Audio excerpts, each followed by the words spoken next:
Bonjour à tous, bienvenue sur Mathessa, ma chaîne de maths pour dédramatiser. Au programme aujourd'hui une leçon pour les élèves du supérieur, mais également une leçon pour les élèves de maths complémentaires, nuage de points et points moyens.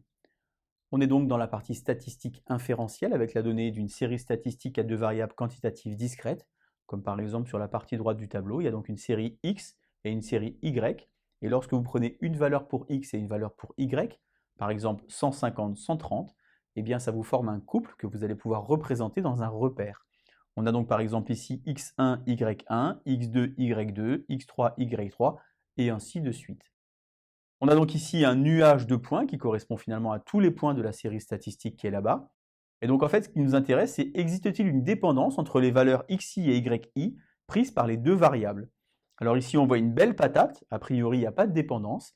Et ici, on a l'impression qu'on peut tracer une droite avec le nuage de points. C'est ce qu'on appelle une corrélation linéaire. Vous allez voir ça un peu plus loin dans le chapitre, la droite de Mayer par exemple. Il existe donc un point qu'on appelle le point moyen, qui a comme coordonnées x bar et y bar. Alors attention, soyez extrêmement vigilants. Ici, on va calculer deux moyennes simples. Il ne s'agit pas de moyennes pondérées. On va calculer simplement la moyenne des valeurs de x, la moyenne des valeurs de y, et ce qui va nous donner un point de coordonnées x bar et y bar. Sur l'exemple de la partie droite, on a un hôtel qui fait des offres promotionnelles pour le week-end. On a donc XI qui correspond au prix de l'offre promotionnelle et YI qui correspond au nombre d'offres vendues.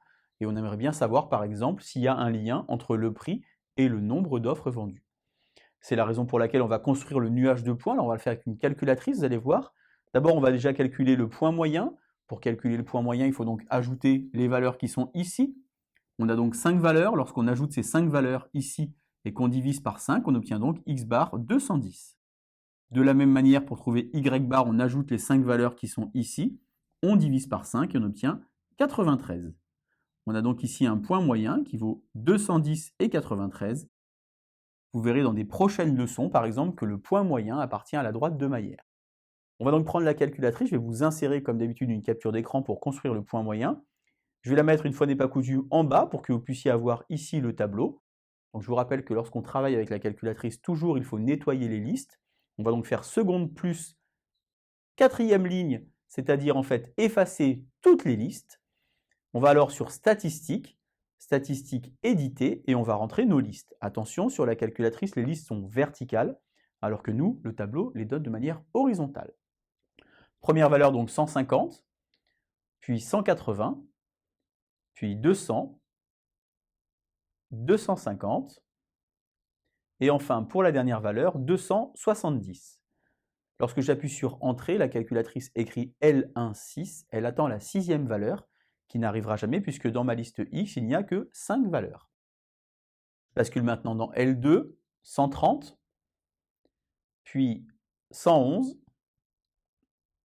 97, 70, et enfin, dernière valeur, 57.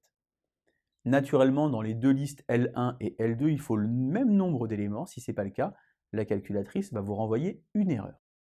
On va donc tout en haut à gauche sur seconde graph stat. On sélectionne la première, on fait Entrée, on va mettre AF en surbrillance. Vous allez chercher le premier icône qui dit nuage de points. Il faut qu'il y ait marqué L1 et L2 en dessous. Et ce n'est pas la peine d'appuyer sur Graph, on va appuyer sur Zoom.